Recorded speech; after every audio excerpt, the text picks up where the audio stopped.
I, now an esquire, originally wrote this story to my honorable lovely dogs. It's a tale of a beautiful dame, Judith, who is one woman in many forms and natures. I am sad to say that the ugliness would have been better for her. Brittle and sensitive life.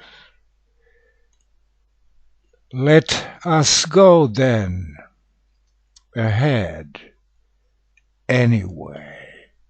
This is the story of Judith.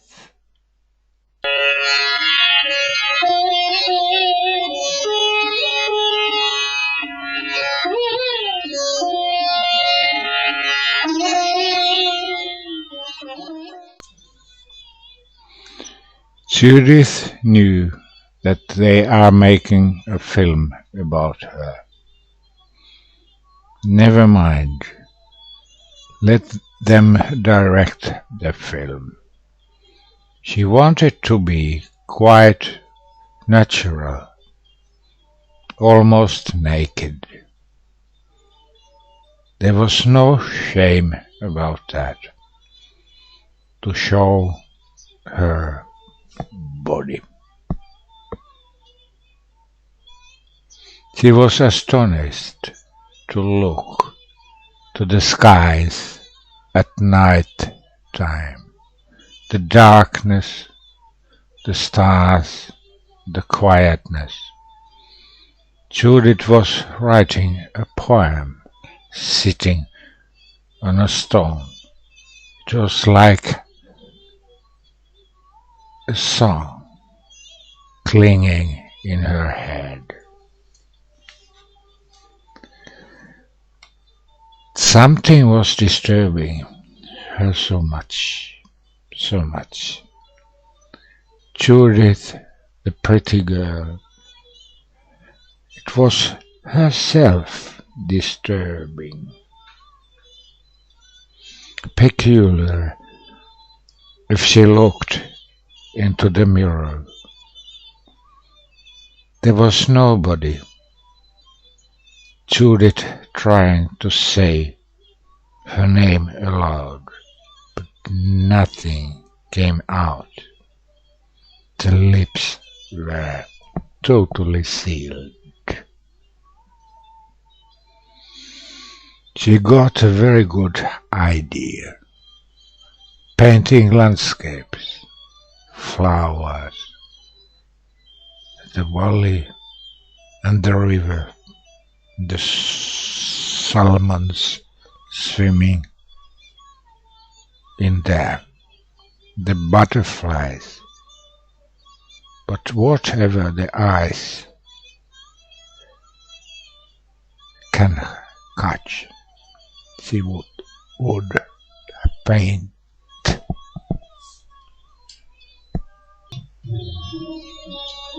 She went to the meadows, picking up some flowers.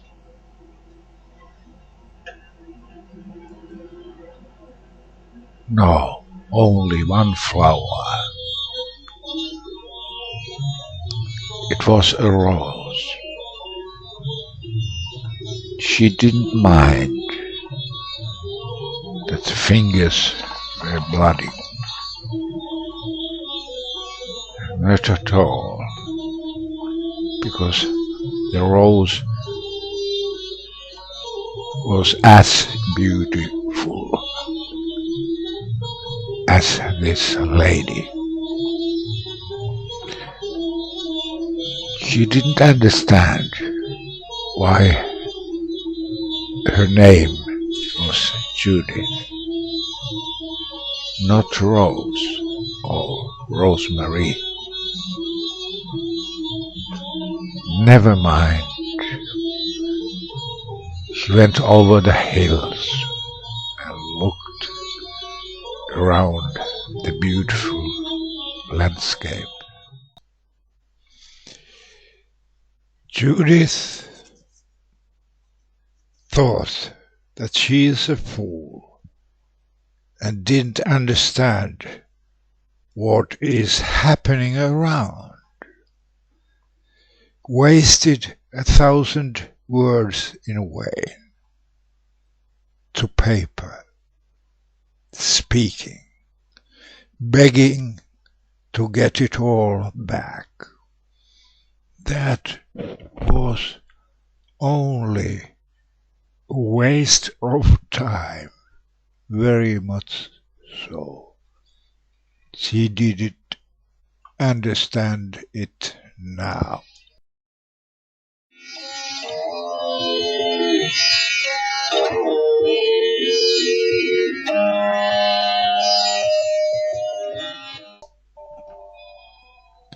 The parents unknown,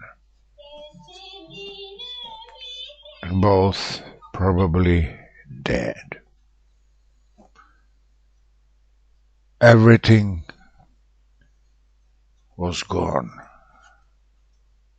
That way, lost, desperation, the only feelings. The light in the corridor, in her mind, clearly everything was lost. Sickness.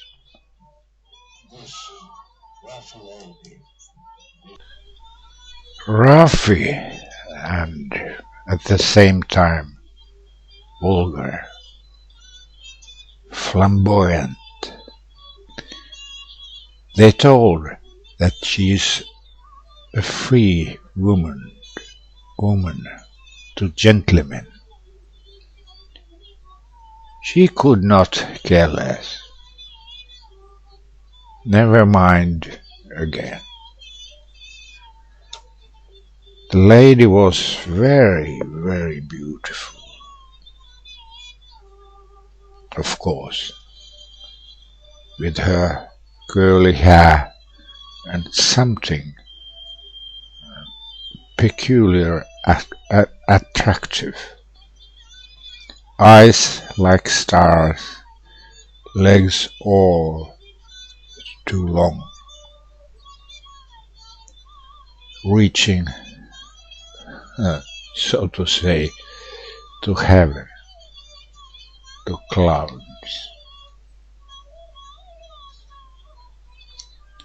She never had been in love. Men looking after her like mad. But Judith was quite natural, didn't give any notice what happened around her.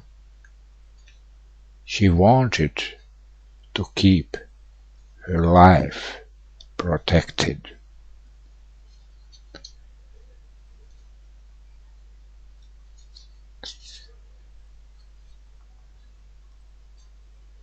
Once the Sultan asked what is love. Nobody of the 100 women could either answer. That was a mystery. Never mind of the 90 women. It was not so important. The Rafi lady was important in the harem.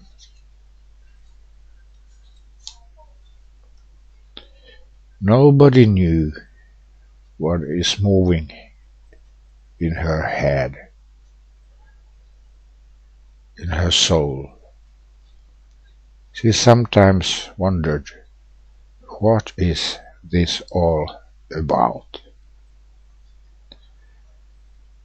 And sometimes Judith was totally lost. Nobody could reach her or give any advice or assist.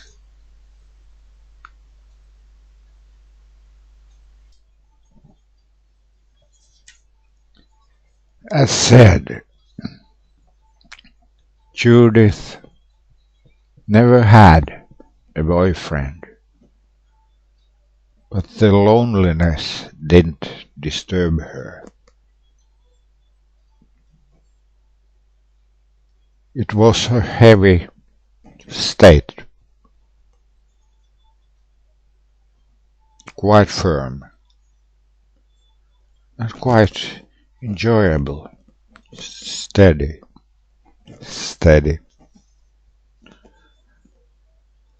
Once she made a plan to escape, to go abroad somewhere.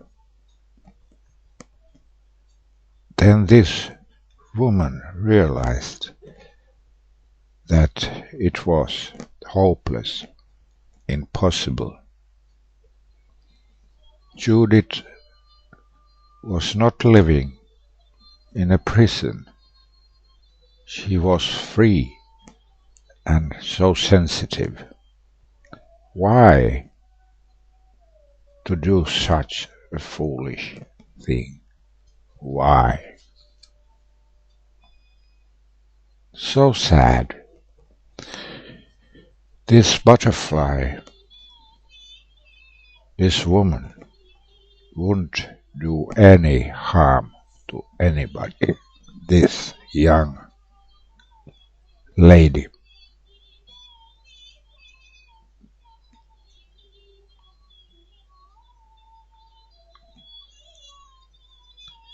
The other way round.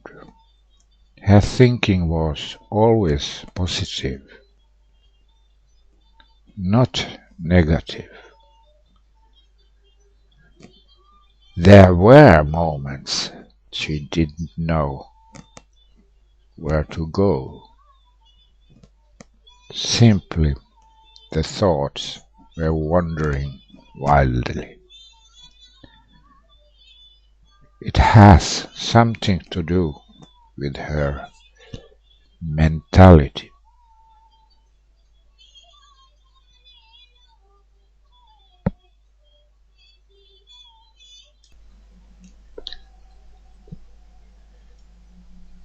She was screaming in the Sultan's palace with the marble walls. I'm panicking. I'm hysterical. I'm all in horror. I cannot control myself anymore. The other women, and even the eunuchs, came to calm her down.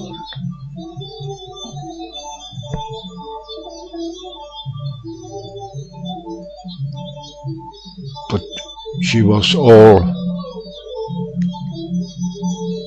shaking. The body was shaking. And in the end, the first wife went to the Sultan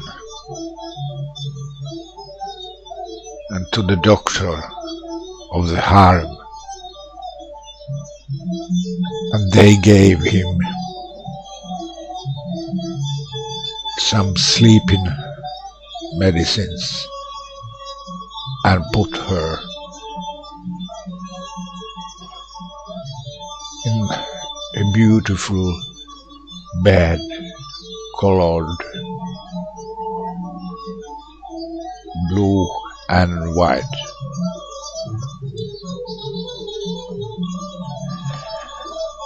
When she was sleeping,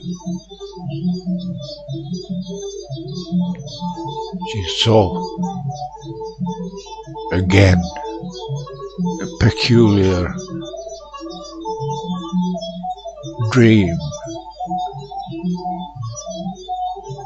In that dream, she was a man, and Judith was happy to be a man,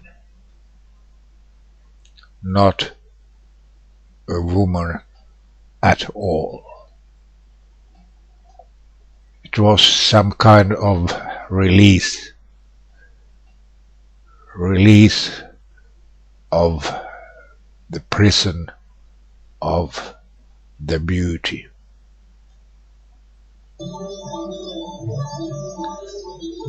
When she then, after several hours, woke up,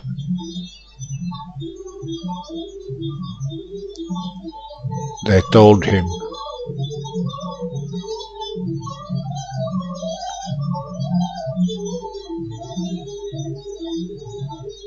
that she is sick of her own beauty. And they said that they understand her difficulties, the big difficulties. You must take distance of yourself, and for a while don't think anything special. That's what they said.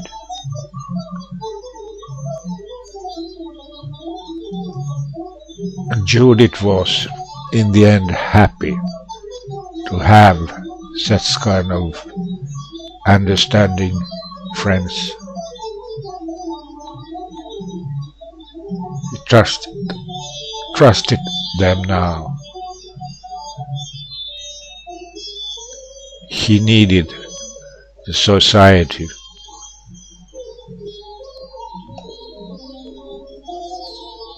He had thought that he is left alone, all alone in this dangerous world.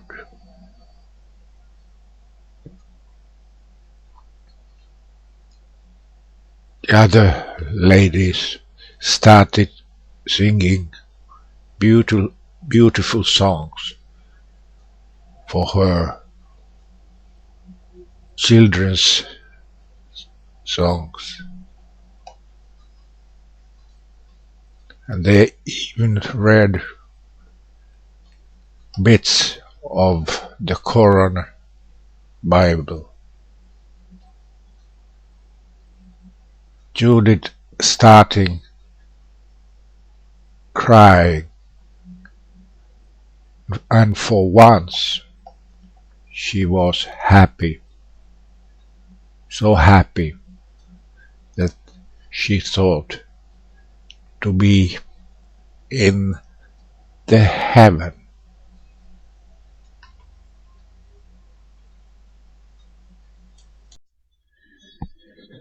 Judith then again started so deeply to think the meaning of her life. What is life, actually? What is birth? What happens after, when you are dead? She sat in an empty room, on a stool. There was an answer. Life is simply life, indeed.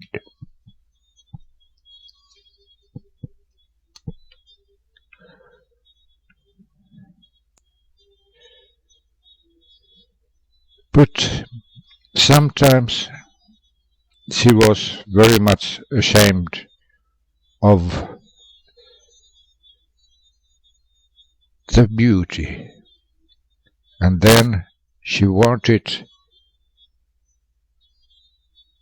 to be ugly, wanted to have an ugly face, not to be beautiful at all.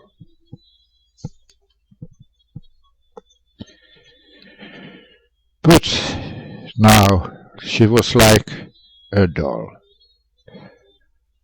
Judith didn't know it herself.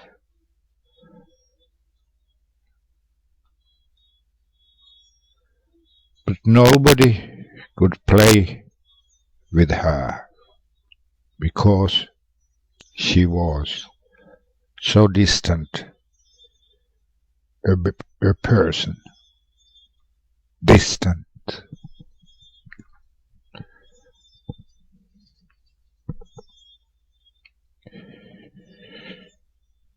That lady was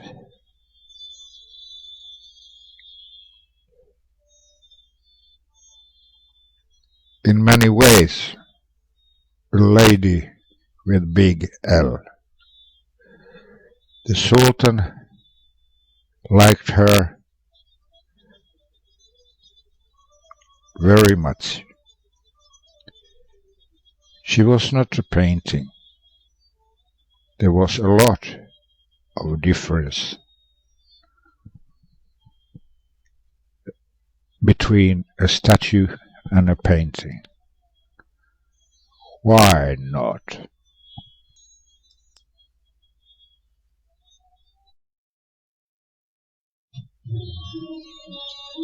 He went to the meadows, picking up some flowers.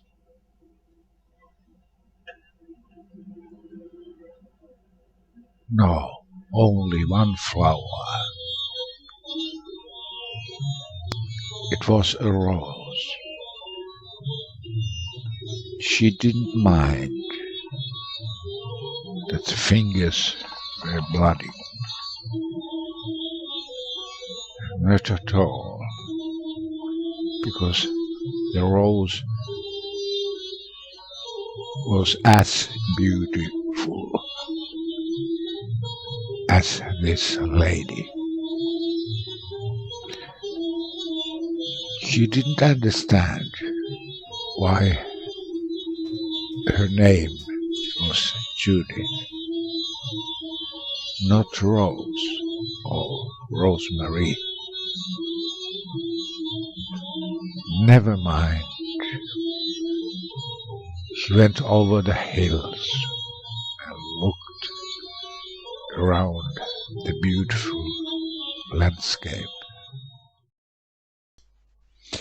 All her joints and chains seemed to be breaking. In the end, she put her head down into the pillow. No dreams anymore. The years escaping far away, but her name was Judith anyway. She was screaming in the Sultan's palace with the marble walls. I'm panicking. I'm hysterical. I'm all in horror. I cannot control myself anymore. It's a tale of a beautiful dame, Judith, who is one woman in many forms and natures.